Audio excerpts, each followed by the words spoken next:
La runecraft est un pouvoir sacré dont l'existence remonte à l'aube de l'humanité. Ceux qui, choisis et nés avec ce don, ont défié l'ordre par leur puissance surnaturelle, finirent par régner en maître sur toute chose. Sous leur règne, les peuples anciens vénéraient la runecraft comme un miracle divin. Mais parmi les innombrables runes, une seule était maudite et haïe comme une malédiction. C'était la rune Asura. Le jeune homme, portant cette rune sur son dos balafré, courait, poursuivi par les siens.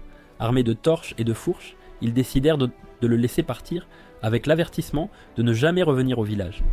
Trébuchant dans la montagne glacée, Van courait pour sa vie. Depuis les temps anciens, ce nez avec sa rune apporte la ruine sans faute. Un groupe d'un autre village voit son corps meurtri, s'accrochant à peine à la vie, luttant pour respirer. La petite famille utilise la runecraft pour lui sauver la vie, malgré la marque sur son dos. Là-dessus, ses yeux se sont fermés. 7 ans plus tard, le village résonnait de cris, les gens insistant ne rien savoir. Des hommes étranges cherchaient un porteur d'Asura, mais n'ont trouvé personne après avoir tout fouillé. Ils sont finalement chassés par les habitants bruyants et rapportent à leur chef que personne dans la région ne correspond à leur cible. Une main sinistre s'étend et un homme est appelé à s'approcher. Le chef transperce l'estomac du voyou et son partenaire hurle de choc et d'horreur. Des gens sans mana ou runecraft ne pourraient jamais trouver leur cible, mais lui est différent, il sent la ruine proche. Van et Linda sont appelés, on leur dit que les gens qui les cherchaient sont partis. Soulagés, la famille s'étire et respire à nouveau l'air frais. Le jeune homme s'excuse que des gens étranges continuent de venir pour lui, mais personne ne s'en soucie. Partel essuie la poussière de leur visage et il remarque que Van se cache toujours au même endroit, près de l'arbre. C'est son coin préféré. Après tout, c'est là qu'ils l'ont sauvé ce jour-là, il y a 7 ans. Dans tout le village, cet endroit lui apporte le plus grand réconfort. Le père rit de ces mots, trouvant sa sincérité précieuse et adorable. Les préparatifs du mariage sont terminés. Ils peuvent commencer dès le coucher du soleil. C'était une journée merveilleuse et personne n'attendait l'événement avec impatience. La nuit tombe, la seule lumière dans la forêt était celle du village. Les citoyens se sont rassemblés autour d'un grand feu de joie pour le mariage. Van et Linda se sont regardés avec amour et on leur a dit de dire quelques mots, étant déclarés mari et femme. Les gens applaudissent alors que la femme promet de le rendre si heureux qu'il en oubliera de pleurer. Pendant ce temps, le porteur d'Asura s'excuse timidement d'avoir encore mis tout le monde dans une situation difficile. Toute sa vie, des cris de désespoir l'ont suivi, comme des chaînes à ses pieds. Il n'avait nulle part où aller, et s'il ne l'avait pas recueilli il y a 7 ans, il n'aurait pas survécu un jour de plus. Il continue, incertain que ce soit vraiment bien pour quelqu'un comme lui d'être là. Cependant, il est forcé de s'arrêter alors que Linda lui assène un coup de poing au visage, disant à son mari d'arrêter. S'ils avaient eu peur de tout ça, ils n'auraient pas se sauver. Quand elle l'a rencontré pour la première fois, ce serait un mensonge de dire qu'elle n'était pas inquiète, mais le village a connu une vraie crise peu après. Et tout le monde a failli mourir, elle y compris. Il les a tous protégés, risquant sa vie, alors ils ont décidé qu'ils ne s'inquiétaient plus de sa marque. Même si une autre crise survient, ils la traverseront ensemble, comme ce jour-là. Les autres reprennent ces mots, promettant de protéger le garçon au cœur tendre, comme il les a protégés. Là-dessus, ils continuent et se préparent à finir la cérémonie. Exprimant leur amour, les jeunes mariés partagent un baiser précieux. Le chef d'avant, Kesser, feint l'émotion et dit qu'il a les larmes aux yeux en les regardant. La lumière vive du feu de joie illuminait la forêt, mais la lueur chaleureuse fut remplacée par une explosion verte et violente. La respiration de Van était haletante, et il ouvrit les yeux pour voir ses bras couverts de blessures. Les ouvrant un peu plus, il commença à voir les cadavres au sol. La tragédie avait frappé, comme toujours. Des corps brisés et blessés, tous sans vie, étaient éparpillés sur le lieu du mariage. Ce qui devait être une fête joyeuse devint le cimetière du village entier. Van recula et hurla d'horreur, incapable de croire ce qui se passait et se demandant pourquoi c'était ainsi. Il était le seul survivant et il voyait clairement les corps mutilés de son oncle Partel et de sa tante Kara. Alors que le désespoir s'installait, Kessur apparut derrière lui, interpellant le jeune homme avec moquerie. Il frappe le seul survivant, le faisant tomber et s'écraser contre un arbre. Traînant Linda par les cheveux, il chante un air étrangement similaire à celui d'une partie de cache-cache. Si leur rune Asura était cachée, alors il allait les chercher. Van demande qui il est et quelles sont ses intentions, mais tout ce qu'il doit savoir, c'est que le lanceur de runes a affaire à lui. Quelqu'un a besoin de la vraie ruine de l'Asura avec laquelle il est né. Les survivants étant une plaie, il a anéanti tous les villages voisins sans exception. Il ne fait que ce qu'on lui dit en tant que mercenaire, donc pas de rancune. Disant au jeune homme de ne pas trop le haïr, Kesser l'emprisonne dans une dimension de poche préparée par son employeur, où le temps s'écoule différemment. Il sera libéré le moment venu, il doit juste être sage et attendre, même si lui-même ne sait pas quand. La dernière chose que Van voit avant de s'évanouir est Linda, toujours maintenue par ses cheveux. Le fixant, sa bouche articule un dernier message, et elle lui offre un dernier sourire. Le mari tendit la main, désespéré et en larmes, mais ne put lutter contre la dimension qui dévorait son corps. Enveloppé par l'outil, il se retrouve dans un endroit complètement différent, seul après le massacre des siens. Kézar parlait du vrai pouvoir de la ruine. Van croyait que tout était dû à une seule rune, mais il n'y avait jamais d'issue. Au final, son existence n'avait apporté que mort et tragédie à son entourage. Dès sa naissance, il n'y avait aucun moyen d'échapper à ce destin funeste. S'il l'avait accepté un peu plus tôt, peut-être que ceux qu'il aimait auraient vécu. Juste cette fois, il a cru que les choses seraient différentes, et cette folie est la raison de leur mort. Son désir vain et égoïste de vivre une vie normale est ce qui a tué tout le monde. Rongé par la culpabilité et entouré de ses propres démons, il s'excuse et se repent. Finalement, il s'arrête et leur dit de ne pas le pardonner, car il ne mérite aucune pitié. De nouveau seul, il se demande pourquoi Dieu lui infligerait un sort si cruel. Les dieux ne lui étaient d'aucune utilité, et il était absolument épuisé de tout cela. Sans énergie ni volonté de vivre, il demanda à être libéré par la mort, espérant la paix. Il se souvient des derniers mots de Linda, disant que ce n'était pas sa faute et qu'elle l'aimerait pour toujours. Les yeux de Van s'ouvrirent en grand et il se força à se relever. De nouveau, rongé par la culpabilité, son épuisement fut remplacé par quelque chose de plus fort. Il se blâme pour tout ce qui est arrivé. Tout était de sa faute, et pourtant il a osé, audacieusement, souhaiter une mort paisible. Pour lui, il n'a pas le droit de finir ainsi, surtout après avoir causé tant de douleur à tant de gens. Il y avait encore quelque chose à faire. Des cris s'échappèrent de ses poumons alors que des émotions intenses déferlaient, les pensées et le désir de vengeance débordaient. La rune Asura est censée apporter la ruine, mais il ne s'en soucie plus car il n'y avait rien de pire que ce qu'il vivait. Kesser a dit que quelqu'un avait besoin de la ruine qu'il portait. Ainsi, il la leur livrera et la leur fera ressentir. À ce moment, Van jure de montrer à ses transgresseurs ce qu'ils cherchent. Il pense au village et à ses habitants et demande un peu plus de temps. Il les rejoindra plus tard, car mourir peut attendre qu'il ait accompli sa vengeance. Pour cela, il doit s'échapper de la dimension de poche et éliminer les âmes qui le poursuivent. Ils se sont précipités pour le tuer, blâmant le jeune homme pour toute leur agonie. Ils les affrontent de front, prêts à passer des milliers d'années pour accomplir sa vengeance. Tel un démon, il jure sur sa vie et commence son ardu voyage. 200 ans passent, et il a déjà vaincu d'innombrables âmes, puis 200 autres passent. Bientôt, il a déjà passé 600 ans dans la dimension, réduisant ses ennemis en poussière. Pendant des siècles, le garçon qui allait suivre la voie d'Azura a dansé dans la ruine, sans connaître le vrai pouvoir caché de sa rune. Face à un énorme ennemi, il a hurlé comme une bête démoniaque approchant de son but.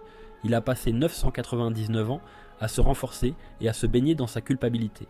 Trempé des restes de ses ennemis et laissé dans les profondeurs du désespoir, une agonie sans fin l'a frappé, mais il a bondi vers ses ennemis sans jamais perdre le feu de la vengeance dans son cœur. La 1000e année, il passa la plupart de son temps à être malmené par son plus fort adversaire. Peu importe ses efforts, il ne pouvait jamais le vaincre. Et quand la mort approcha, il se souvint du jour où Linda parla de ses rêves. D'abord, l'épouser et que ses parents deviennent ses beaux-parents. Ensuite, ni trop ni trop peu, elle espérait un fils et une fille. Enfin, elle voulait une maison où il pourrait toujours revenir en souriant, protégé par une clôture familiale pour se garder en sécurité. Son sourire était aussi chaleureux et brillant que son rêve. Se souvenant de sa femme, le vrai pouvoir de la ruine fut libéré de l'intérieur du jeune homme. Van hurla alors que le pouvoir débordait de son corps, s'échappant et prenant le contrôle de tout son être. Les vies perdues à cause de sa tragédie le suivaient, même dans ce pouvoir, et il explosa d'une force nouvelle. À ce moment, il réalisa le vrai pouvoir d'Asura. Le dieu de la ruine utilisait un pouvoir pour invoquer des casques. Se sentant lui-même comme un dieu, il est sûr que si ce pouvoir s'était éveillé ce jour tragique, aucun de ses proches ne serait mort. Face à l'énorme ennemi une fois de plus, il sourit. Il s'élança et déchaîna un coup de poing puissant, assez fort pour envoyer la cible lourde et colossale voler en arrière. C'était différent de tout ce qu'il avait ressenti et la situation avait complètement changé. Le dieu démoniaque sauta pour s'élever au-dessus de son ennemi. Dans le ciel, il manifesta son premier armement. Le point d'annihilation est un gantelet, imprégné du pouvoir de détruire au niveau des particules. Van plonge et frappe le crâne de sa cible, enfonçant son poing plus profondément à chaque seconde et faisant trembler le sol de la dimension sous l'impact. Dans le monde réel, des voyous attaquent un couple, tuant l'homme et exigeant de l'argent. Juste à ce moment, Van apparut derrière le chef, libéré et avec une question. Les interrompant, il demande platement quelle année on était. Ignorant à qui il avait affaire, l'homme se moque de lui et dit que c'est l'an 1500. Le lanceur de runes y réfléchit seul, sans se soucier de l'homme derrière lui. Les voyous échangent un regard et frappent, mais leur arme se brise pendant qu'ils calculent le temps écoulé. Ils sont choqués qu'ils n'aient même pas riposté. La terreur s'infiltra soudain dans leur cœur, alors que Van se tournait pour les regarder comme des insectes insignifiants. Il les abat en un instant, et avant même qu'ils ne réalisent ce qui s'était passé, il les déchire tous à main nue. Les voyous sont tués, un seul laissé en vie exprès. L'homme manque de se faire dessus quand l'être démoniaque se tourne vers lui, souriant et disant qu'il a encore une question. Sur le continent d'Atoun, d'innombrables royaumes ont été fondés depuis l'Antiquité, principalement grâce au pouvoir de la runecraft. Parmi eux, un est loué comme le plus grand royaume de l'histoire. Son nom est le royaume de Zoé. Il a dominé le continent en hégémonie pendant de nombreuses années, s'appuyant sur sa force militaire. D'après le dessin de Kesser par Van, le voyou dit que ses robes appartiennent aux sorciers de la famille royale. Battu, il sourit et dit qu'il ne lui mentirait jamais. L'homme fut pendu la tête en bas et on lui demanda plus de détails. Il y a 5 ans, le mercenaire a rencontré leur chef, Yeol, avec une requête d'un homme important. Il devait juste trouver quelqu'un et nettoyer quelques villages en échange de beaucoup d'argent. Le contact n'a jamais été établi avec l'employeur réel, mais ils n'avaient aucune raison de refuser. Étant de sales bandits, ils ont nettoyé des villages entiers sans laisser de traces. Il était difficile de brûler tant de cadavres, alors ils ont dû travailler très dur. Après le travail, ils ont été grassement payés et le mercenaire est parti sans problème. Il confirme même qu'il y avait une fille aux cheveux roux parmi les cadavres. Elle a probablement été brûlée avec les autres, ce qui est dommage car sa beauté aurait rapporté un prix élevé comme esclave. Le souvenir de sa pauvre famille apparut dans l'esprit de Van et il dut punir le voyou qui parlait si légèrement de sa femme. Plus tard, les deux arrivent au repère des bandits de la montagne. Ils collectèrent des esclaves comme un jour normal, les menaçant et les maltraitant. Il y avait même un groupe d'enfants emprisonnés, tous destinés à être vendus. Juste à ce moment, les gardes à la porte se sont retournés à cause de coups rapides. Il voit la tête de son camarade et demande ce qui lui a pris si longtemps. La tête coupée tombe alors que Van se jette pour frapper le garde. Le premier à terre, il franchit la porte et bloque l'attaque du second garde. Ils n'ont aucune idée de qui il est, ni d'où il vient, mais l'intrus se déplace sur le champ de bataille comme un vétéran. S'accroupissant profondément et serrant le poing, il dit au voyou de se taire. Un seul coup de poing suffit à éliminer quelqu'un d'aussi faible que lui, mais le tumulte attire l'attention des autres bandits. Van s'approche des nuisibles insignifiants, traînant les cadavres de leurs camarades dans ses mains. Les jetant, il exige de parler à leur chef, répétant qu'il a quelque chose à demander. Ne comprenant pas le message, ils laissent leur fierté prendre le dessus et se préparent au combat. Cependant, une voix sévère leur dit à tous de reculer. Ils insistent pour s'en occuper, mais Yeol avance, demandant s'ils ont tous l'intention de mourir. L'ennemi est un sorcier né avec la runecraft, tout comme lui. Laissant de côté les faux-semblants, le chef des bandits demande ce que veut l'intrus. Van mentionne le travail d'il y a 5 ans et comment ils ont pris les ordres de Kesser. Le chef est surpris qu'il ait déjà découvert autant de choses de ces hommes. S'ils lui disent où est Aïe le mercenaire, il promet de les épargner tous. Le chef décide de lui donner l'information qu'il veut, mais couvre son bras de lame et frappe l'homme, disant qu'il ne le dira qu'au cadavre qu'il restera de lui. Le coup frappe directement et l'impact envoie la cible voler au loin. S'il veut mentir sur le fait de les épargner, il devrait au moins cacher son intention de tuer dans son mana. Yeol décide de l'achever aujourd'hui, utilisant sa rune de lame qui arme tout son corps de lame tranchante et dure. Malgré le coup, Van confirme juste qu'il ne sera pas facile de régler les choses par la conversation. Cependant, c'était son tour de frapper, alors il laissa son énergie circuler. Le chef restait là, attendant le prochain mouvement, mais son adversaire apparut si vite qu'il ne put même pas réagir. Un coup de poing s'enfonce profondément dans son ventre et c'est comme si ses entrailles étaient en écrasées à travers les lames de son corps. Van déchaîne un barrage de coups, se demandant comment quelqu'un d'aussi faible pouvait être un chef. Insulté, Yeol serra les dents et leva son bras renforcé pour riposter. Il frappe pour tuer, mais le coup large est facilement esquivé par la cible. Agacé par ce mouvement de rat, il revêt tout son corps de lame et défie son ennemi d'esquiver son prochain mouvement. Tourbillonnant comme une tornade pour lancer les lames, il provoque le lanceur de runes apparemment jeune. Continuant à lancer des éclats tranchants, il demande ce que ça fait d'avoir son corps déchiré. Normalement, on ne pourrait pas faire un pas, mais Van continuait d'avancer, imperturbable face aux innombrables projectiles qui coupaient son corps. Tel le dieu démon qu'il était, il marchait sans ressentir la moindre douleur. Il était risible qu'une telle démangeaison soit même considérée comme une douleur dans ce monde. Le prenant pour une passion insensée, Yeol arrêta de tourner et se prépara pour une autre attaque. Son bras entier est couvert de lames comme avant, mais avait maintenant la taille de celui d'un géant. Monstrueux à sa manière, le chef des bandits sourit et frappa avec la puissance qui avait placé leur gang au sommet. Au mieux, la peau de Van est arrachée vive, il n'a donc qu'à couper ses nerfs. Pour lui, ils étaient tous bien trop superficiels. Ce niveau de douleur n'est rien comparé au marais d'agonie où il est tombé et qu'il a conquis pendant un millénaire. Rencontrant le poing de Yol avec le sien, il repousse le coup superficiel. Leur choc envoie des ondes de choc à travers la base, et le chef regarde en état de choc une dernière fois, avant que la moitié supérieure de son corps ne soit arrachée de l'autre et envoyée voler à travers le ciel et hors de l'atmosphère.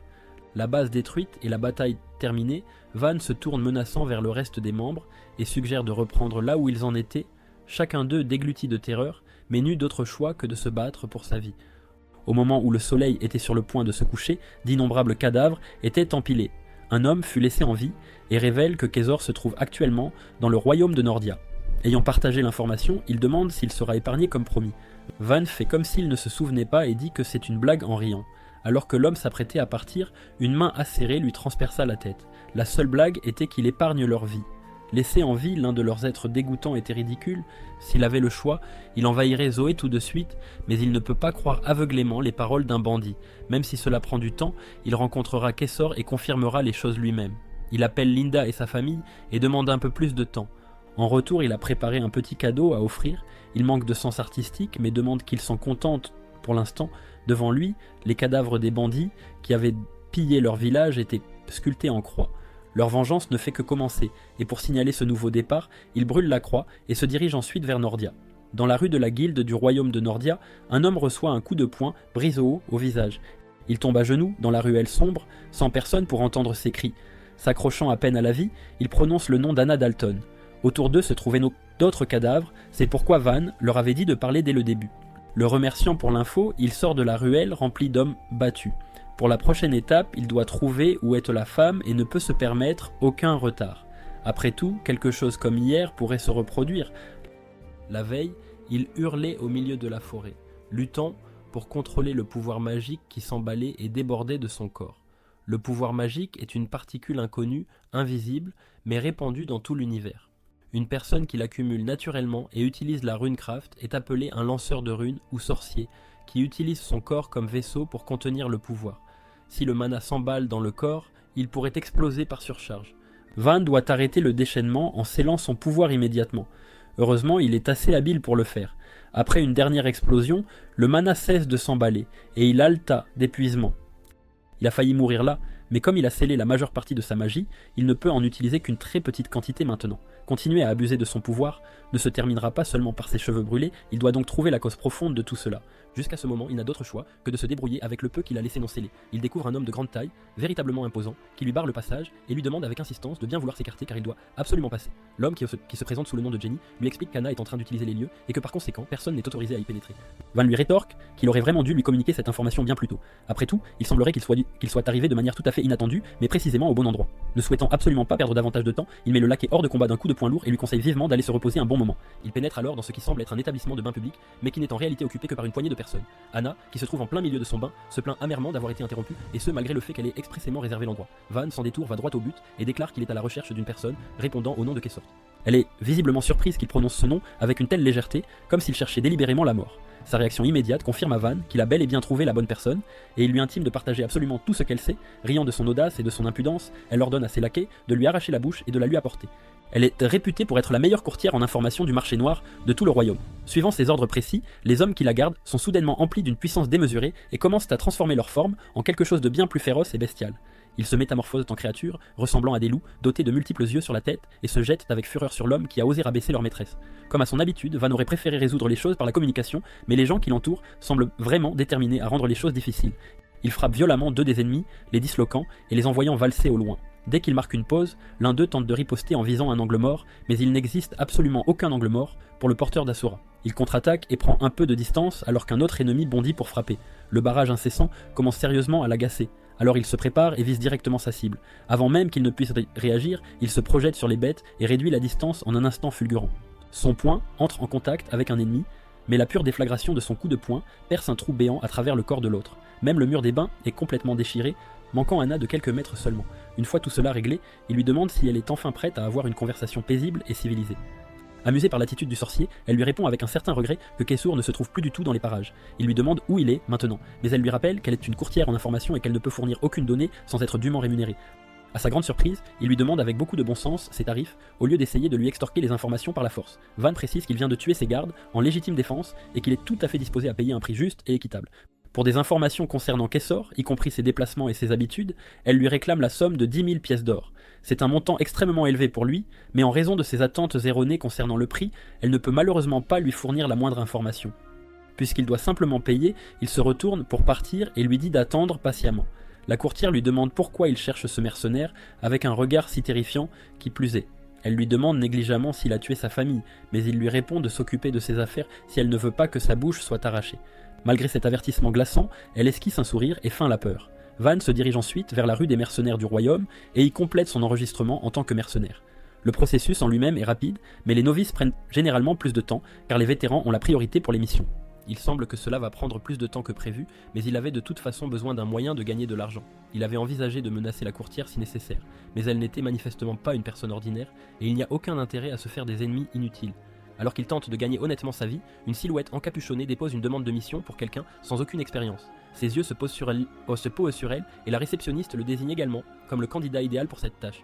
Omettant les noms, il se présente comme le novice qui vient tout juste de s'inscrire. Retirant sa capuche, elle déclare que sa requête est des plus simples, et qu'il doit juste prendre la responsabilité d'une seule nuit.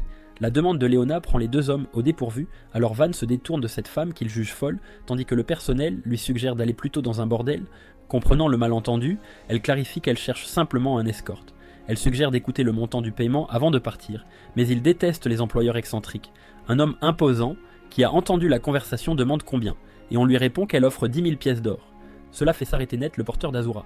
L'homme tente de s'emparer de la mission, mais elle ne peut pas engager un vétéran au visage trop connu. Il insiste à cause du paiement et commence à lui prendre le bras par la force, avec une certaine brutalité. Les voix s'élèvent alors qu'il commence à s'agacer, mais le mercenaire minable se voit intimer l'ordre de ne pas toucher par Van. Après tout, il ne peut pas s'emparer du corps de sa précieuse employeuse de cette manière. Des cris et des appels désespérés à la pitié résonnèrent à travers toute la forêt. Au milieu du village en flammes, un homme supplie que son fils soit épargné, mais en vain. Merkel, le chef des hommes, s'enquiert de leur précédente mission, celle d'enlever la fille de la famille Léon. On leur dit de choisir 3 de leurs meilleurs éléments et de se tenir prêts.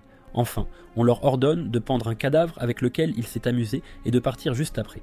Alors que le laquais commence à confirmer ses ordres, son corps se met soudainement à flotter et il demande s'il a commis une erreur. Ce n'est pas ça. Pendre une seule victime ne suffit pas à satisfaire Merkel, mais ce sera parfait s'il le dissèque et le pend à côté du premier. Encore une fois, des cris déchirants résonnèrent à travers la sombre forêt.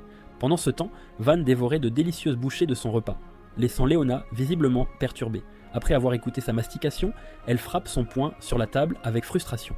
Ils sont maintenant dans un pub et il lui demande si la nourriture n'est pas à son goût. Se plaignant de tout cela, elle le réprimande pour avoir utilisé le mercenaire plus tôt comme chaise également. N'ayant pas l'intention de s'asseoir sur lui non plus, elle lui dit de laisser l'homme partir. Ils avaient dû l'empêcher de battre le vétéran à mort plus tôt, mais cela a confirmé son habileté à Léona. Encore une fois, elle lui dit d'arrêter de traiter les gens comme des objets, alors ils passent aux détails de la mission, y compris la distance qu'il doit l'escorter. Elle doit atteindre la frontière du royaume de Yuhiana et peut en fait y arriver en une seule journée. Étant donné la récompense élevée, il se méfie déjà que cela soit lié à quelque chose de dangereux. Elle pourrait même être une descendante d'une puissante maison, ou peut-être une fugitive. Évidemment prise au dépourvu, elle feint l'ignorance et dit qu'elle est juste un peu riche. Cependant, il continue de la presser, certain qu'il y a quelque chose de plus. Il disparaît immédiatement de son côté alors qu'elle menace d'engager quelqu'un d'autre. De retour à sa place, Van dit qu'il ne soupçonnerait jamais sa précieuse employeuse, car partir plus tôt est mieux pour elle. Il suggère de partir immédiatement. Après tout, il ne voudrait pas lui faire perdre son précieux temps à attendre. Ils parviennent à un accord et atteignent les montagnes en un rien de temps. Avançant ensemble, ils parcourent que rapidement la moitié du chemin vers leur destination. Jusqu'à présent, tout a été paisible, alors elle se demande si elle aurait dû engager un escorte dès le départ. Il lui dit soudainement de s'arrêter, certain de sentir du mana à proximité. D'après les bruits de pas, les étrangers se dirigeaient rapidement vers eux. Il y avait 4 hommes qui sprintaient, et l'un d'eux était particulièrement problématique. Le sentant, Merkel dit que jeter un coup d'œil est une mauvaise habitude et tire un rayon de mort sur le sorcier. Il réagit rapidement et s'éloigne en sautant, emmenant Léona avec lui. Arrivés sur les lieux, les laquais reçoivent l'ordre de capturer la cible vivante. En regardant les vestiges de l'explosion, Van dit que ce n'était probablement qu'un avertissement, et que le vrai coup allait arriver. Il tourne la tête en un instant et voit 3 ennemis bondissant sur eux avec leurs lames dégainées. Les 2 premiers sont bloqués sans problème, mais un 3e se fraye un chemin à quelques centimètres de son employeuse. Se souvenant de sa mission, il dévie leurs armes et donne un coup de pied à l'homme qui a atteint son angle mort. Un seul coup suffit à l'assommer complètement. Pendant ce temps, les deux autres tentent d'attaquer à nouveau, mais manquent leur cible car leur escorte s'éloigne en sautant avec leur protégé. Mettant une distance considérable entre eux, Van se tourne vers Léona, avec un ordre formel. À partir de ce moment, en aucun cas elle n'était autorisée à s'éloigner de son dos. Avec sa confirmation, il demande aux bandits qui ils sont. Ne lui offrant aucune réponse appropriée, il lui ordonne simplement de la laisser derrière s'il veut partir. Il leur dit de laisser 10 000 pièces d'or en retour, donc ils ne parviennent évidemment pas à un accord. Les deux groupes s'affrontent, la lame et le poing échangeant d'innombrables coups en un instant.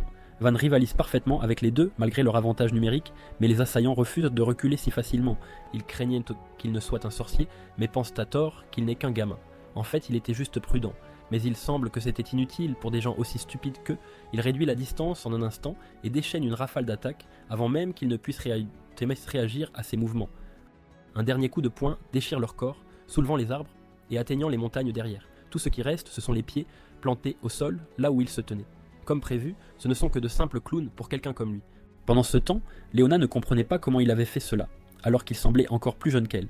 Si son père le voyait, il serait probablement choqué et ravi à la fois. Merkel prend la parole, disant que les lanceurs de runes évalueront souvent le mana des uns et des autres, car la quantité correspond à la compétence. Van est surpris qu'il se montre, ayant pensé qu'il s'était déjà échappé. Le sorcier était curieux de savoir comment un enfant pouvait porter un mana comparable au sien. L'anatomiste fou est curieux de voir les splendides organes qu'il doit cacher. Il promet de le disséquer sans douleur s'il lui livre la jeune fille. Rejetée sans ménagement, Merkel lance un autre rayon de mort. Cette fois, Van interpelle Léona et confirme qu'elle mentait en se disant « fille d'un simple marchand ». Son visage est rempli de peur alors qu'elle tente de s'expliquer, mais il lui dit de garder ses excuses et la saisit par les vêtements dans son dos. Ne voulant rien entendre, il la place juste entre lui et le rayon de mort. Elle hurle de terreur et le maudit en pleurant. Pendant ce temps, Merkel réalise qu'il était sur le point de tuer sa cible. L'expression de Van était complètement sérieuse, alors il a bougé son bras pour changer la trajectoire de son attaque. Léona est reposée au sol et elle tremble de peur en fixant le sol. Le rayon a dévié sa trajectoire juste au moment où il allait la frapper.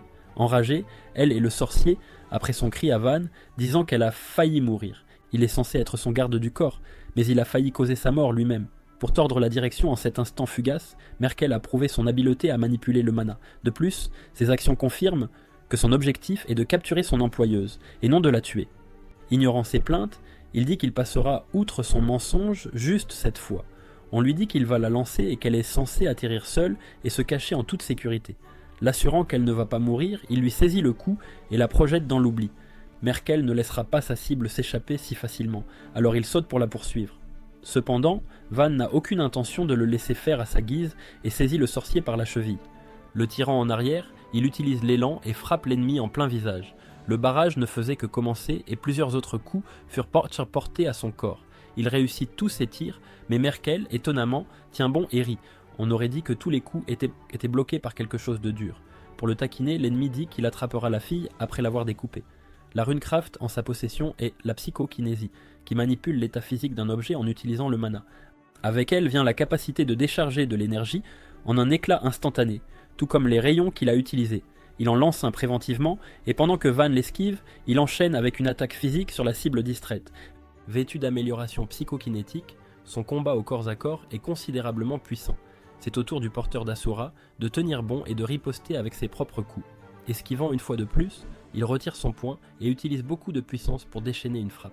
Tout comme précédemment, la rune crée un bouclier énergétique qui bloque ses attaques. C'est une rune vraiment agaçante.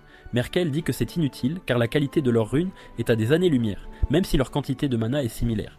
Cependant, puisqu'il est si habile, le chef de gang lui offre un emploi accompagné d'une rémunération conséquente.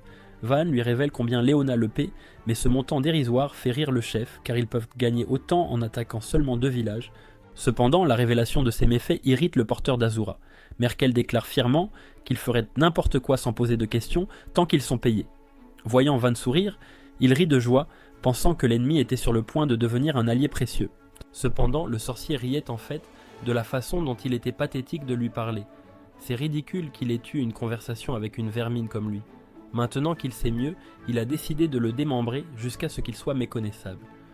Le refus insolent de son offre généreuse met Merkel en colère, mais sa réaction est de courte durée alors que Van déchaîne une rafale de coups. Comme d'habitude, il semble qu'il n'y ait aucune chance qu'il perce le domaine de l'ennemi, mais cela ne l'empêche pas de continuer son barrage. D'innombrables coups sont lancés contre la barrière, et bien qu'elle les arrête complètement au début, les dégâts s'accumulent rapidement. Après un certain temps, les petites fissures s'agrandissent, et les grandes fissures commencent à s'effriter.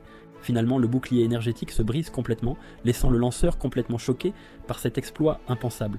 Alors qu'il se demandait comment c'était même possible, Van a ciblé son bras et l'a déchiré. Des cris retentirent, mais encore une fois, il est interrompu par un autre coup de poing, cette fois à la poitrine. Le sorcier est projeté en l'air, sans la barrière le protégeant. Merkel était furieux et n'était plus intéressé par ses organes. Comme pris pour avoir méprisé sa miséricorde, il rassemble son pouvoir et tire un rayon extrêmement puissant, lui disant d'être réduit en poussière. Avec cela, une énorme explosion déchire la forêt dense. Cependant, malgré sa puissance suffisante pour raser des villages entiers, Van a tenu bon pour tout encaisser. Merkel se demandait comment c'était possible, certain que leur niveau de mana était au même niveau. Il ne devrait y avoir aucun moyen pour lui de résister à sa psychokinésie. Répétant ces mots, Van traite le sorcier arrogant d'imbécile, et libère juste assez du mana d'Asura pour montrer l'énorme fossé entre eux. Merkel tremblait, incapable de comprendre l'immense mana qui lui était projeté. Écœuré, le porteur de ruines chargea, prêt à envoyer son ennemi dans les profondeurs de l'enfer. Utilisant son premier armement, Van laisse ses poings renforcés pleuvoir sur la cible, le découpant petit à petit jusqu'à ce qu'il enfonce le point d'annihilation profondément dans l'estomac de l'ennemi. Il déchire son corps, sans même le laisser tomber d'abord, il enroule ses bras de bandage, signalant la fin de la bataille. Alors qu'il s'éloignait, la zone derrière s'effondra tardivement sous l'impact et le corps de Merkel fut éradiqué au niveau des particules. Cette affaire étant réglée, il était temps pour Van d'aller chercher sa chère employeuse. Du pouvoir d'armer tout le corps de l'âme, de transcender le temps et l'espace, ou de déchirer la terre et de fendre les montagnes. Les runecraft sont des forces surnaturelles qui défient l'ordre divin de l'univers et surpassent les lois de la physique. Parmi toutes celles-ci, la rune d'Asura est étiquetée comme la pire de l'histoire, et grâce aux actions du garçon qui la manie, une nouvelle histoire commence à s'écrire sur le continent d'Atu. Marchant dans la direction où il l'avait lancée, Van retrouve son employeuse saine et sauve. Léona était toujours indignée et le réprimande pour l'avoir jetée si loin tout d'un coup. Cependant, elle se tait alors qu'il enfonce son poing dans l'arbre derrière elle et dit qu'elle n'a pas été la personne la plus honnête pendant leur temps ensemble. Étant donné son hésitation, il laisse tomber et demande son paiement car il l'a livrée à destination. Il reçoit un sac de pièces d'or et commence à s'éloigner, mais elle l'interpelle pour dire quelque chose. Encore une fois, elle ne dit rien, alors il commence à partir. Elle aimerait l'emmener auprès de sa famille, mais elle ne peut pas entraîner un si jeune mercenaire dans la guerre. On ne peut rien y faire, peu importe à quel point il est dommage de le laisser partir. Pour l'instant, elle doit retourner auprès de sa famille. À Nordia, Van arrive dans l'une des maisons d'Anna. Le voyant jeter un sac de pièces d'or, elle loue son efficacité et son travail rapide. Il est impatient d'obtenir l'information, mais à sa grande confusion, la courtière dit qu'elle ne prendra que la moitié du montant. L'agacement commence à s'installer, mais elle admet qu'elle n'a pas réussi à retrouver Késor car c'est une personne très méticuleuse. Cependant, elle peut lui parler de lui et de quiconque pourrait savoir où il se trouve. Avec son acceptation, elle évoque le groupe de mercenaires nommé Thésée. C'est une organisation remplie de figures louches et impliquées dans les crimes les plus sombres. À leur tête se trouve leur chef, Kessur. Ils sont devenus célèbres il y a 5 ans et sont maintenant assez influents pour dominer un petit royaume. Il est actuellement difficile de trouver leur base principale, encore plus l'emplacement exact de leur chef. Heureusement, elle est la meilleure courtière en information du royaume et a localisé l'un des cadres de Thèse. Anna montre une affiche de Axa, caractérisée par une longue cicatrice sur son visage. C'est un assassin brutal, né avec la rune de dissimulation, et il n'a jamais échoué une seule assassination. S'il fait partie des cadres du groupe, alors il pourrait savoir où se trouve le chef. Selon les informations qu'elle a recueillies, il est à Valhilda City, la capitale du royaume de Bugger. Là se trouvait également la base du gang de Merkel. Cependant, elle était remplie de cadavres, de membres et de l'odeur de carnage. Les tueries n'étaient pas encore terminées et les survivants restants faisaient de leur mieux pour fuir pour sauver leur vie. Cependant, ils perdent la tête sans même connaître la cause de l'attaque. Axa se tenait là, disant qu'il faisait juste ce qu'on lui avait dit. Peut-être sont-ils punis pour avoir échoué dans la mission personnellement confiée par Késur. Un homme se plaint qu'on ne leur avait pas parlé du monstre protégeant Léona. Ils ont même perdu leur chef en conséquence. Le sorcier s'excuse, disant qu'il ne s'attendait pas non plus à ce que Merkel soit vaincu par un mercenaire novice. Leur gang entier était en train d'être anéanti juste à cause d'une mission ratée. Axa suggère qu'ils considèrent cela comme une punition, puisqu'ils sont tous des tueurs de bas niveau de toute façon. Enragé, l'homme le maudit et fait signe aux autres survivants. À cet instant, un groupe de mercenaires chargea pour encercler l'intrus.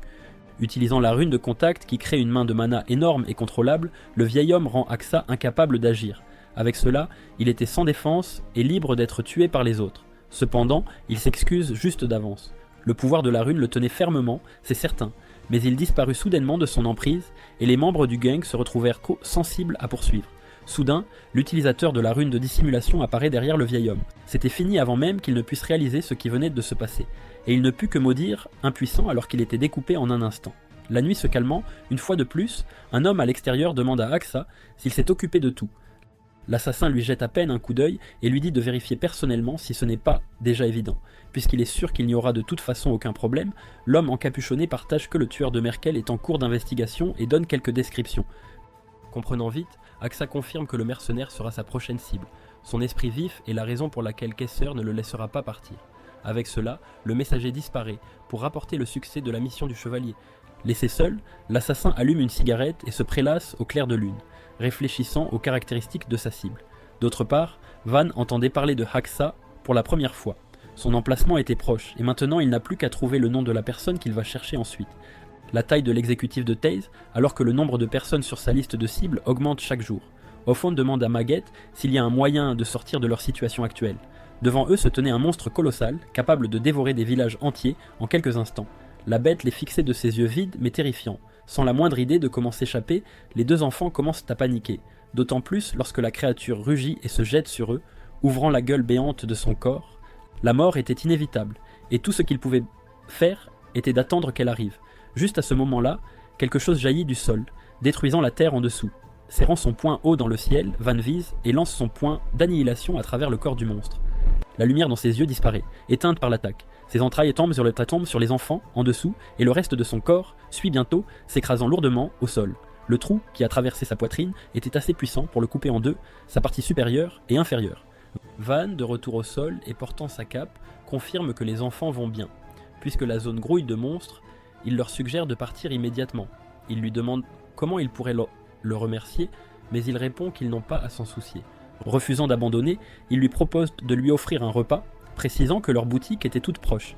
Il refuse à nouveau, ajoutant qu'il cherche lui aussi un commerce dans les environs. Offen demande le nom, affirmant fièrement qu'ils connaissent tous les magasins du quartier. Dès qu'il dit qu'il se dirige vers une taverne appelée le Chevalier Bleu, les deux s'animent, car ils semblent étonnamment chercher leur propre boutique. La jeune fille est cuisinière à la taverne, et le plus petit garçon avec elle est son petit frère. Ils le regardent avec des yeux brillants et lui demandent son nom, mais son regard est bien plus profond et sombre. Sans s'en soucier, les enfants lui disent de les laisser montrer le chemin. Assez vite, ils arrivent au Chevalier Bleu, aux abords du royaume. Un garçon nommé Haru les attendait à l'entrée et lui a demandé ce qui avait pris si longtemps. Offen raconte qu'ils ont rencontré un monstre en chemin, provoquant une vive réaction de leurs amis inquiets. Elle ajoute qu'ils ont été sauvés par une personne bienveillante et tourne la tête pour appeler Van. L'énergie inquiétante émanait de cet homme étrange, mais elle le présenta d'un ton joyeux. Puisqu'il était venu jusqu'ici à la recherche de leur boutique, ils le firent entrer. La taverne semblait bien entretenue à l'intérieur, et ils demandent si les enfants gèrent l'endroit tout seuls. En fait, ils y vivent simplement, bien qu'Offen travaille comme cuisinière la plupart du temps. Comme il l'a probablement remarqué, ils ne sont pas une vraie famille et viennent tous de royaumes différents. Leurs histoires sont familières. Lily et Anne ont perdu leurs parents à la guerre. Le village de Haru a été détruit par des monstres, et Maggie a été orphelin, à cause de mercenaires maléfiques. Ils auraient dû mourir, il y a longtemps, mais un homme les a amenés ici et les a pris sous son aile. La mention d'un homme alerte Van. C'est le véritable propriétaire de la boutique et leur premier sauveur.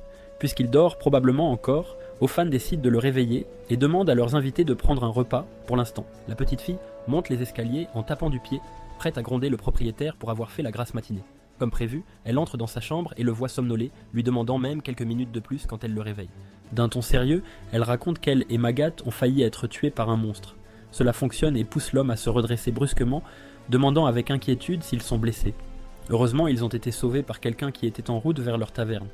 Cela dit, le prêtre familier se lève pour saluer la personne qui a sauvé ses enfants. Descendant les escaliers, il est conduit vers l'homme encapuchonné, assis au milieu de la taverne. Il le remercie sincèrement d'avoir gardé les enfants en sécurité.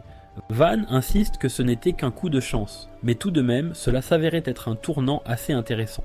Après tout, l'homme ressemblait beaucoup à la personne qu'il cherchait. Aksa lui rendit son regard démoniaque d'un air froid et glaçant.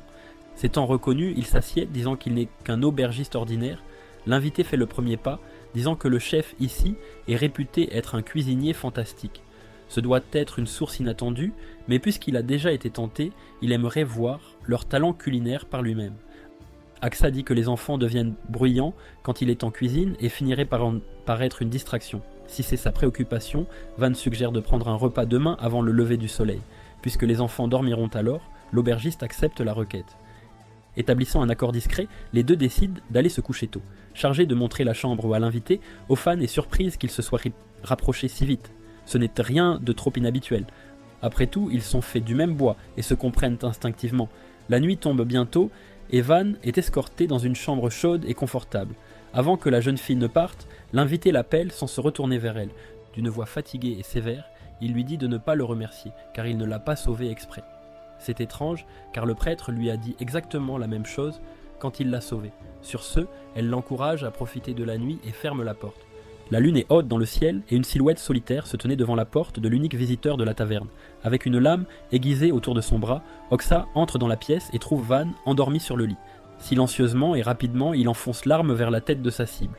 Cependant, la lame acérée est attrapée à main nue. L'exécutif de thèse est déconcerté, mais son ennemi ne perd pas de temps et le repousse d'un coup de poing. Bien éveillé et concentré, le porteur de ruines dit qu'il attendait la venue du prêtre. Dans la pièce sombre, Oxa appelle quelqu'un et rapporte que le tueur de Merkel se trouvait dans sa taverne. Un autre membre du groupe est ravi et lui dit de le convoquer là-bas en utilisant la formation. Puisque cela pourrait alerter et inciter l'ennemi à fuir, l'aubergiste décide de le piéger d'abord. Acceptant la proposition, l'allié dit qu'il attendra. Maintenant, Van le critique de prendre soin d'enfants comme un tuteur, mais de tuer des gens en coulisses. Ne se souciant pas de ses excuses, il exige de savoir où se trouvait Kézar à cet instant précis. Axa est surpris, ne s'attendant pas à ce qu'il en sache déjà autant sur Thèse. Quoi qu'il en soit, il ne peut pas simplement révéler leurs informations à un ennemi. Déroulant ses bras, Van se prépare à combattre et est impatient de voir à quel point il sera loyal après que ses membres auront été arrachés un par un. On lui donne une dernière chance de faire demi-tour et de prétendre que rien ne s'est passé, mais le mercenaire a déjà tenté de le tuer une fois. Puisqu'il ne semble pas y avoir d'issue, Axa sort un morceau de papier de sa poche. La formation s'active et la pièce est couverte d'inscriptions lumineuses et vivantes. Pris au dépourvu, Van ne réagit pas assez vite et est transporté dans un endroit différent. D'un rapide coup d'œil, il était évident qu'il se trouvait dans une sorte de grotte, où la seule issue était vers le haut. L'ennemi voulait manifestement le piéger. Il avait déjà entendu parler de formation par Partel. Les pouvoirs de la runecraft sont inscrits dans des lettres ou des images et peuvent être activés en y versant du mana. Cela dit, l'ennemi qui l'avait amené là était introuvable. Soudain, un coup tranchant lui traversa le visage sans aucun avertissement. Van est surpris, ne s'attendant pas à ce qu'une lame de mana l'attaque. Une rafale de coups s'abat sur lui et il est forcé de reculer devant un ennemi invisible. Gagnant un peu de distance, il plante ses pieds pour se charger et se précipite pour frapper dans la direction d'où venaient les attaques. Il rate et finit par briser le mur, toujours incapable de comprendre pourquoi la présence avait de nouveau disparu. Axa apparaît derrière lui, avertissant le sorcier de ne pas tourner le dos sur un champ de bataille. Le gantelet de mana, tranchant, est balancé droit sur sa tête. Heureusement, les réflexes rapides d'homme de Van lui permettent d'esquiver avec juste une petite blessure. Cela dit, c'était une mauvaise situation, et il serait perdu si cela continuait. Il met une grande distance entre eux pour récupérer. Détecter l'ennemi à l'œil nu n'était pas une option, et même le son n'était pas fiable. La runecraft d'un cadre supérieur est en effet formidable. Pendant ce temps, Axa observait d'en haut de la grotte, fixant sa cible avant d'attaquer. Maintenant, armé de 2 gantelets de mana, il lance sa rune de dissimulation et efface sa présence. Il se lança et enfonça son arme dans le sol. Mais Van s'enfuit à temps. Dans une grotte étroite et sombre, esquiver les attaques est déjà un défi en soi. Cependant, localiser son ennemi disparu rendait les choses encore plus difficiles. Cela dit, il semblait s'en sortir assez bien avec toutes ses esquives. Le sorcier trouva une ouverture et il était enfin temps de contre-attaquer. Il s'élança en avant avec une vitesse écrasante. Axa resta figé, choqué que son ennemi fonce sur lui avec une telle précision. C'est impossible, mais Van en serre parfaitement les mains autour de la gorge du dissimulateur, s'assurant qu'il ne s'échappe pas. Cacher son corps ne servira à rien, car son mana était toujours clair comme le jour pour le porteur d'Asura. Le deuxième armement est l'œil de vérité, qui permet à l'hôte de percevoir même le plus faible mana. Comme il était complètement pris au dépourvu, Axa est projeté au sol, face la première. L'onde de choc de l'impact brise le sol dur. En 40 ans, en tant qu'assassin, il n'est que le deuxième lanceur de runes à le trouver avec le mana seul. Van demande où est Kesser, mais le prêtre lui demande simplement ce qu'il pensait de ses enfants à la taverne. Saisissant son bras avec agacement, le porteur de ruines tient sa promesse et lui arrache un membre avant de poser à nouveau sa question. Étonnamment têtu, Axa révèle qu'il a massacré d'innombrables personnes à cause de Kesser. Van commençait à manquer de patience et menace de lui arracher un autre bras s'il continuait. Cependant, l'exécutif ne peut pas mourir tout de suite, du moins pas avant d'avoir assuré la sécurité des enfants. Il s'excuse auprès de son adversaire à l'avance et dévoile un autre morceau de papier. Le papier de formation brillait de puissance alors qu'il était activé par son mana. Avec cela, Van est projeté en arrière avec l'entrée d'un autre mercenaire de Thaïs. Il recule et le nouveau venu débordait de puissance, disant qu'il avait enfin trouvé le tueur de Merkel. Malheureusement pour lui, le dieu démon a finalement perdu patience, à force de voir sa conversation importante interrompue par un intrus impoli et indésirable. Van recule rapidement, mais non sans avoir été coupé assez profondément. L'homme masqué remarque les cicatrices noires sur le cou et les yeux du jeune homme, et en conclut que c'est la personne qui a tué Merkel. Axo avertit Gyten d'être prudent, car Van a pu le détecter avec la magie. Van pointe du doigt l'exécutif de Tési, nouvellement arrivé, et lui demande s'il répondra à ses questions. Axa mentionne que Van avait posé des questions sur l'emplacement de Kerarak. Gyten commence alors à retirer son masque et dit qu'il n'y a personne qui répondra aux questions de Van. Van voit que parler ne le mènera nulle part et s'élance immédiatement. Gyten se tient calmement avec sa bête aux multiples yeux derrière lui. Van se prépare à attaquer et le monstre serre le poing pour le rencontrer. Leurs mains se rencontrent dans un impact puissant. Van remarque alors l'assassin de nouveau sur ses pieds, courant derrière lui. Il balance son arme et la bête frappe vers le bas, mais Van s'écarte d'un bond. Il charge ensuite son poing et délivre un coup puissant au monstre. La bête lève son bras, mais Van dit que le bloquer n'est pas une bonne idée. Son attaque est si puissante qu'elle déchire les défenses du monstre, le vainquant ainsi. Il atterrit avec agilité puis s'élance à nouveau sans hésitation. Gyten est impressionné que Van ait pu atteindre une telle puissance à un si jeune âge. Il utilise ensuite son pouvoir pour ouvrir de multiples portails, d'où de nombreuses bêtes s'échappent. Il possède le glyphe d'invocation, lui permettant de stocker et de récupérer tout ce dont il a besoin d'une autre dimension. Van est surpris mais se dit que cela n'a pas d'importance s'il les abat tous. Axa cependant saisit cette chance pour lacérer les jambes de Van, notant qu'il avait baissé sa garde. Le jeune homme est laissé momentanément sans défense et la bête s'abat sur lui. Elle s'empile toutes sur lui, le piégeant en dessous. Gyten note que le poids d'une seule bête suffirait à écraser n'importe qui et se demande s'il possède un glyphe d'amélioration corporelle. Van dit que c'est lui qui pose les questions et exige des réponses. L'exécutif de Thaïs est impressionné par cette personnalité fougueuse et décide qu'il fera de Van un assassin de Thaïs. Mais d'abord, il le transformera en esclave. Il active son autre compétence, le glyphe d'apprivoisement. Il infiltre le monde spirituel de l'adversaire, détruit son ego et en crée un nouveau que le lanceur désire. Van est surpris que l'exécutif possède 2 glyphes. Gyten place ensuite ses mains sur la tête du jeune homme et commence le processus. Il est surpris de se retrouver cependant dans un royaume sombre et se demande s'il est à l'intérieur de l'esprit du jeune homme. Avec le glyphe d'apprivoisement, il avait créé d'innombrables bêtes. Cette tentative n'avait jamais échoué, c'est pourquoi Gyten croyait que, quelle que soit la puissance d'un sorcier, il réussirait. Cependant, il ne connaissait pas Van. Le paysage mental du garçon était sombre et rempli de créatures d'apparence féroce. Van avait vécu avec une détermination unique pour la vengeance. Gyten regarde avec effroi la monstruosité devant lui. Dans le gouffre profond et sombre de l'agonie, le paysage mental du garçon s'était transformé en quelque chose d'impensable. Les créatures se précipitent toutes en avant, encerclant l'exécutif terrifié. Elles le submergent et enroulent leurs tentacules tout autour de lui. Il hurle de peur et se réveille dans le monde réel, sa compétence n'ayant pas fonctionné. Van le regarde et dit qu'il ne peut pas lui permettre de fouiller l'esprit de quelqu'un comme ça. Gyten regarde avec incrédulité alors que Van sort sa main et frappe l'exécutif. Gyten hurle de douleur car son bras droit a été complètement sectionné. Le sang jaillit tandis que Axa regarde, choqué que le lavage de cerveau ait échoué. Van, quant à lui, soulève toutes les bêtes puis les lance en l'air comme des balles. Il plante ses pieds profondément dans le sol et frappe les monstres alors qu'ils retombent. Son coup de poing crée une puissante explosion qui déchire les bêtes et s'envole droit vers le plafond. Nous voyons le chevalier bleu alors que l'onde de choc secoue le bâtiment et le sol. Axa et Gyten sont projetés en l'air et s'écrasent au sol. Van marche vers eux et voit que l'exécutif ne pourra donner aucune réponse. Il regarde ensuite Axa, qui rampe désespérément pour s'éloigner. Il l'attrape par les cheveux et lui donne une dernière chance de lui dire où se trouve Keza. Axa reste silencieux et Van le lâche. Il se prépare alors à le faire parler, mais les enfants sortent en courant, criant à Van d'arrêter. Ils se placent entre eux et demandent à Van de ne pas tuer Axa. L'assassin blessé demande ce qu'ils font alors que les enfants continuent de supplier pour sa vie. Van répond qu'il ne l'a pas encore tué bien qu'il puisse mourir pendant l'interrogatoire. Il leur dit ensuite de déguerpir, ou il pourrait les tuer aussi. Haru charge alors par derrière et percute Van, qui reste impassible. Ophan crie souvent d'inquiétude alors que la sueur coule sur ses joues. Van demande si le petit garçon ne va pas lâcher prise, mais Haru s'accroche, lui demandant de les laisser tranquilles. Axa dit faiblement aux enfants de s'enfuir, mais ils refusent de le faire. Van, quant à lui, commence à s'agacer et projette Haru au loin. Il se tourne ensuite vers le garçon et prend une posture de combat.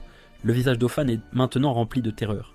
Van regarde Haru avec ses yeux froids et impitoyables et dit sans merci qu'il tuera d'abord le pauvre garçon. Haru se recroqueville de peur, mais juste à ce moment-là, Getin reprend conscience et lance une invocation. Van détourne son attention.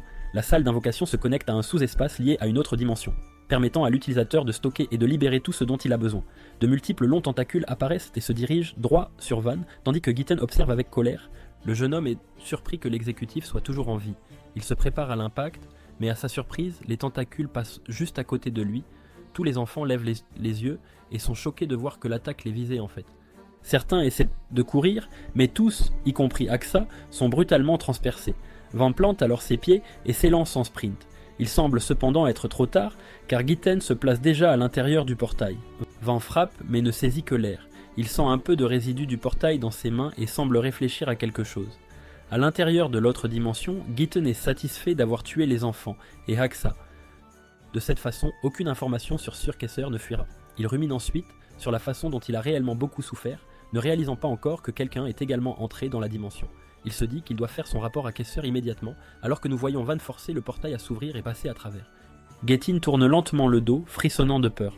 Il demande comment le jeune homme a pu entrer dans sa dimension. Van répond qu'il y avait une minuscule crevasse qui avait été laissée.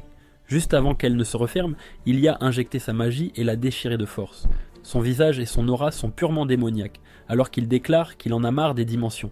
Il pose sa main sur la tête de Getin et dit qu'il ne le tuera pas encore car il a beaucoup de choses à lui demander. Il dit ensuite qu'il le sortira à nouveau dans environ 1 mois, alors il devrait tenir bon un peu. La tête de Van se transforme alors en de nombreux visages grotesques, tous hurlant d'agonie. Il utilise l'outil maudit, la poche de la gourmandise. Elle dévore les créatures dotées de pouvoirs magiques. Une langue massive attrape Getin et commence à le tirer à l'intérieur. Il hurle de terreur, suppliant de ne pas être renvoyé dans le paysage mental infernal de Van. Les supplications tombent dans l'oreille d'un sourd et il est tiré à l'intérieur, où de nombreuses âmes affamées l'attrapent et le griffent. Le visage déformé de Van rétrécit alors, lentement, pour retrouver sa forme normale. Dans l'autre dimension, les corps des enfants restent au sol. Van traverse le portail et déclare que l'utilisation de la poche de la gourmandise consomme beaucoup de mana. L'utiliser même une seule fois est risqué. Il se met à 4 pattes pour reprendre son souffle, puis jette un coup d'œil autour de lui. Il voit que tout le monde est mort. Il se lève, satisfait d'avoir sécurisé un otage qui pourra lui donner les informations nécessaires. D'abord, cependant, il devra récupérer son pouvoir magique. Axa, cependant, est toujours en vie et l'appelle pour qu'il attende. Il a pu protéger Ofan avec son corps et dit qu'elle peut encore être sauvée. Il lève les yeux vers Van. Des larmes coulent sur son visage alors qu'il supplie le jeune homme de la sauver au moins. Van le regarde en retour et semble un peu surpris et incertain de ce qu'il doit faire. 2 hommes mystérieux se trouvent sur les lieux où Axa est mort et en quête.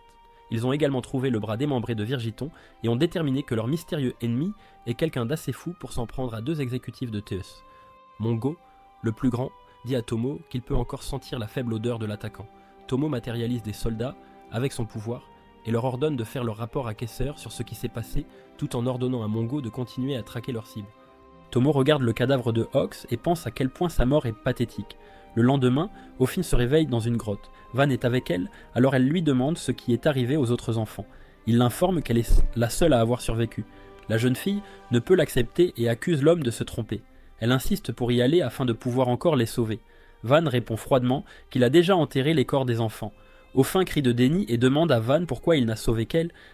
Elle lui crie dessus et lui dit qu'il aurait dû la laisser mourir. Van l'assure qu'il ne l'a sauvée que parce qu'il avait besoin d'elle.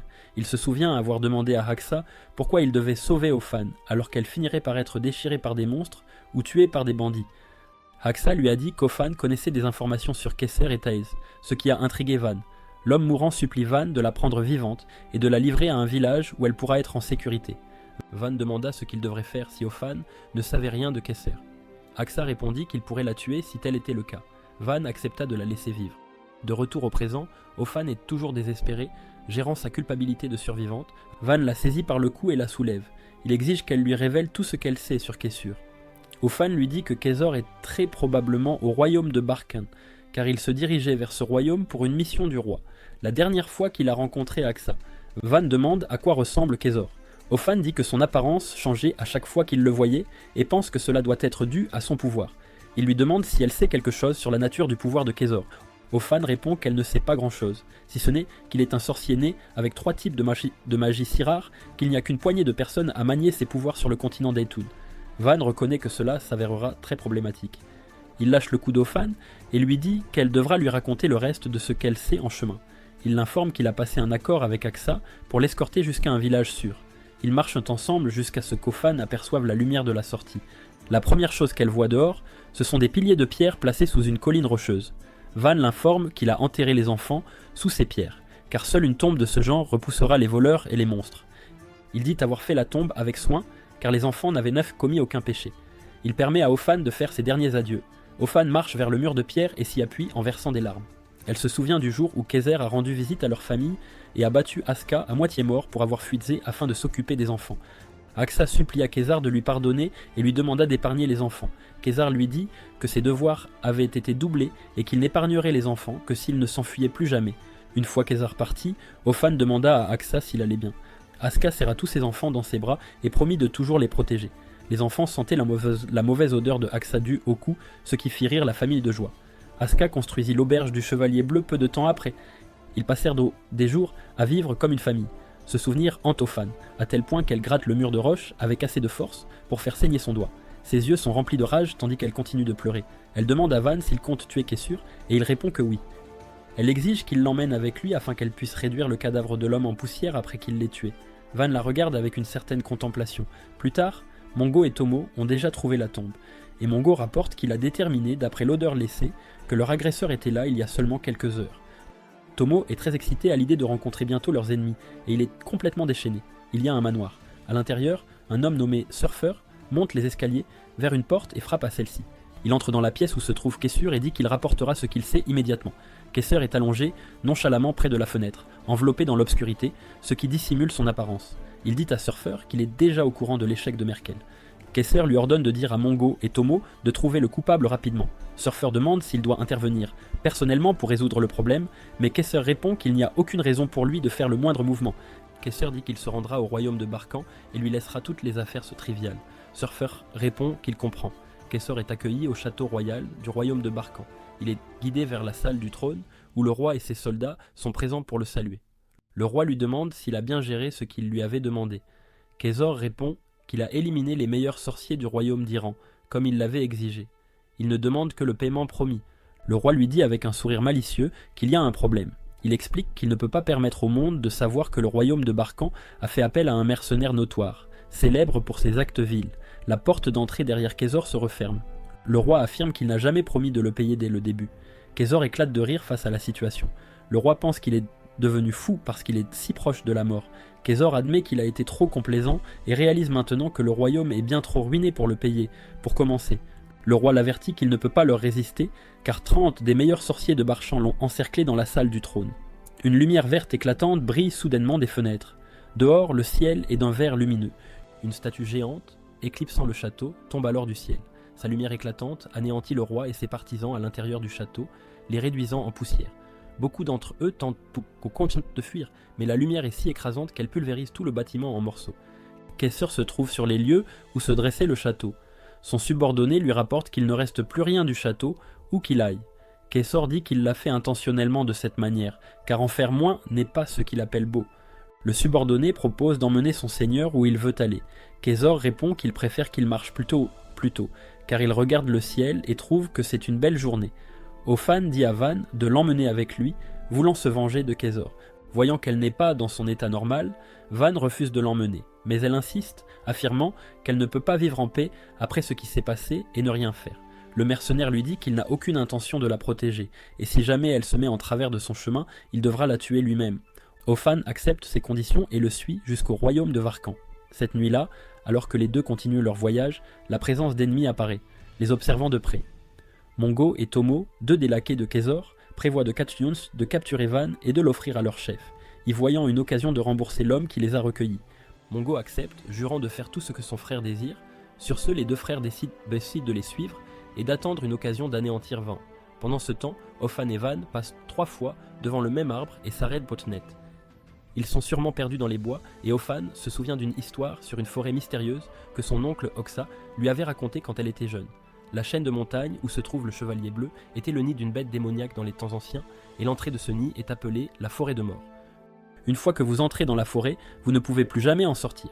Van trouve l'histoire absurde, mais Ofan insiste sur le fait que c'est possible et que d'innombrables bêtes démoniaques vivent dans la forêt de mort. C'est alors que l'arbre devant eux se transforme soudainement en bête démoniaque et se jette sur eux pour les dévorer. Van saisit immédiatement Ofan et la projette hors de portée, la sauvant de l'attaque du monstre. Il assène ensuite un puissant coup de poing au démon, le déchirant en un seul coup. Il incline ensuite la tête vers Ofan, disant à la jeune femme que si elle veut survivre, elle doit bien se cacher. Une autre bête démoniaque apparaît, et Van commence aussi à la combattre. Tout au long de la nuit, il affronte d'autres bêtes démoniaques, en anéantissant l'une après l'autre jusqu'au lever du soleil. Après s'être assuré que tous les monstres sont vaincus, il appelle Ofan, lui disant qu'elle peut maintenant sortir de sa cachette. Cependant, il trouve étrange que son mana soit consommé plus sévèrement que d'habitude.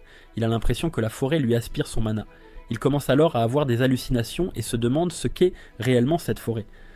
Soudain, il sent une présence derrière lui et est choqué de voir Tomo, qui lance immédiatement une attaque. Il l'esquive à la dernière minute et tente de maîtriser l'homme, mais son corps est lentement vidé de sa force à cause des hallucinations. Tomo, le mercenaire de guerre du groupe Taez, dit à son adversaire qu'il n'aurait pas dû gaspiller son précieux mana. Van tente de riposter mais échoue. Le trouvant faible, Tomo sous-estime la puissance que détient son adversaire et le qualifie de pathétique. Van est évidemment désavantagé, et tandis que Tomo continue de se moquer de lui, son frère Mongo apparaît derrière et lance une attaque surprise contre Van, le projetant de l'autre côté de la forêt. Pendant ce temps, Ofan est assommé et jeté inconsciente sur le côté par Mongo. Tandis que les frères parlent de la façon dont ils s'amuseraient avec elle plus tard, Van lutte avec son faible mana. Tomo lui dit qu'ils avaient initialement reçu l'ordre de simplement les observer et les suivre depuis l'ombre, mais il a refusé de faire cela car cet ordre ne s'applique qu'aux subalternes faibles, et ils ne sont rien de tel. Mongo est d'accord avec son frère, ajoutant qu'ils doivent venger leur camarade mort des mains de Van. Le sorcier bondit pour une autre attaque, mais son adversaire est assez rapide pour la bloquer. Mongo contre-attaque alors pour son frère et libère un puissant coup de poing vers Van, le projetant au sol une fois de plus. Voyant cela comme une occasion de le malmener sérieusement, Mongo charge à nouveau avec une vitesse incroyable, ignorant que Van attend juste sa chance de lui tendre une embuscade. L'homme bondit et est sur le point d'attaquer son adversaire, mais Tomo apparaît et lui assène un puissant coup de pied, le rendant immobile. Il y a longtemps, une tribu semait la terreur à travers le continent, une tribu connue sous le nom des parfaitement armés ou des cataphractes. De leurs ancêtres à la génération actuelle, chaque membre de cette tribu porte deux marques, la marque de l'armure et la marque du poing. Les sorciers de la marque de l'armure peuvent bloquer toute attaque entrante, tandis que les sorciers de la marque du poing peuvent écraser la gorge d'un ennemi d'un seul coup. Ensemble, ils incarnent la défense et l'attaque ultime, un bouclier qui peut tout bloquer et une lance qui peut tout transpercer. Cet équilibre mortel est la raison pour laquelle les cataphractes ont gagné leur titre redoutable de parfaitement armés. Mongo continue son assaut sur Van jusqu'à ce qu'un homme vêtu d'une armure arrive, lui ordonnant de s'arrêter. Tomo, sous sa forme blindée, l'un des redoutables exécutifs de T, regarde Van avec déception. Il s'attendait à plus de force de la part de l'homme qui avait capturé sans effort deux de leurs camarades. Enfermé dans son armure spéciale qui protège entièrement son corps, Tomo dégage une aura écrasante de puissance et de contrôle. La forêt continue de drainer le mana de Van, et l'utilisation de sa technique du point de destruction le pousse à ses limites. Utiliser une arme qui consomme sa durée de vie n'est pas idéal, mais comme son mana s'épuise, il n'a pas d'autre choix.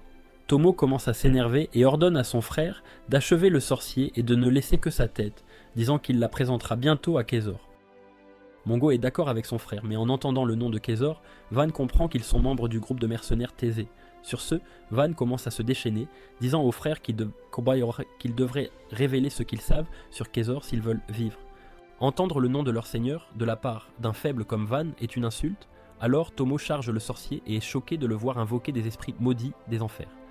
Puisqu'ils refusent leur dernière chance, Van ne peut pas promettre de les laisser vivre. Les esprits maudits se transforment en une dague nécro, qui est une troisième arme de la marque d'Asura. Tomo s'arrête net après avoir soudainement ressenti l'énergie sinistre émanant de Van. Le sorcier bondit alors vers lui et transperce son armure, le surprenant. Van parvient également à frapper Mongo, qui hurle de douleur. Les frères sont stupéfaits. L'homme qui était au bord de la mort vient de retrouver sa puissance, et ils ne peuvent même pas identifier la marque qu'il porte. Tomo reconnaît immédiatement sa faute et s'excuse d'avoir sous-estimé son adversaire. Cependant, rien ne change, et les frères sont là pour le détruire. Les deux chargent vers lui, et les trois échangent des coups, lançant des frappes et des coups de poing de toute leur force. les frères commencent à être submergés par les attaques de Van. Le sorcier poursuit son offensive, déroutant les frères par sa vitesse et sa stratégie. Finalement, Tomo parvient à l'attraper et dit à son frère d'écraser leur ennemi. Cependant, il est surpris de voir que le mana de son frère est en train d'être drainé et qu'il est maintenant immobile au sol. C'est alors que, de la blessure de Tomo, des esprits maudits apparaissent, le rendant lui aussi immobile. Van révèle que son arme, la dague nécromantique, est une lame maudite qui se nourrit de mana, et quiconque en est coupé verra ces esprits maudits s'accrocher à lui, dévorant son mana. Les esprits finiront de consommer leur mana jusqu'à ce qu'ils soient rassasiés. Jusque-là, ils ne s'arrêteront pas. Tomo pousse un cri strident de douleur, suppliant les esprits maudits d'arrêter de drainer son mana. Il commence à se désintégrer, étant lentement consommé par l'esprit et se rendant à une mort lente et agonisante. Alors que le matin arrive, tout ce qui reste de Tomo est sa véritable forme. Il s'était renforcé avec du mana depuis le début. Tomo s'emporte, criant à Van de leur rendre le mana artificiel que Kezor leur a accordé. Entendant quelque chose d'intéressant, Van exige qu'ils lui en disent plus sur le mana artificiel, affirmant qu'ils ne peuvent plus le combattre de toute façon. Cela ramène Tomo dans le passé, à l'époque où lui et son frère étaient encore dans la tribu des cataphractes. Ce jour-là, le chef avait un échange avec le chef mercenaire de Thèse, Kezor, qui remarqua les deux garçons frêles attachés à un arbre. Le chef lui dit que les garçons n'avaient peut-être pas la capacité de stocker du mana et étaient une honte pour la tribu. Ils avaient note tenue 5 ans, mais bientôt ils mourraient. Donc, ils ne devraient pas s'en soucier. Cependant, Kezor se porta volontaire pour les prendre. 10 ans plus tard, les deux frères s'étaient transformés en sorciers redoutés. Kezor demanda ce qu'ils cherchaient en massacrant tant d'humains. Tomo admit que lorsqu'il voyait les faibles et les impuissants, cela lui rappelait ce que lui et son frère étaient.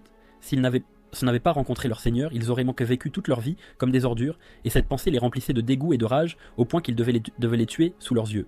Kezor leur dit que leur meurtre était superficiel et provenait de la haine de soi. Il leur dit ensuite qu'ils devaient se retenir et que ce genre d'autodestruction était loin d'être beau. Dans le présent, les frères chargent Van une fois de plus, leur fierté les aveuglant à leur défaite. Mais leur défi trouve sa fin, alors que Van frappe avec une précision absolue, les réduisant tous deux au silence et mettant un terme à la bataille, laissant leur corps sans vie derrière lui.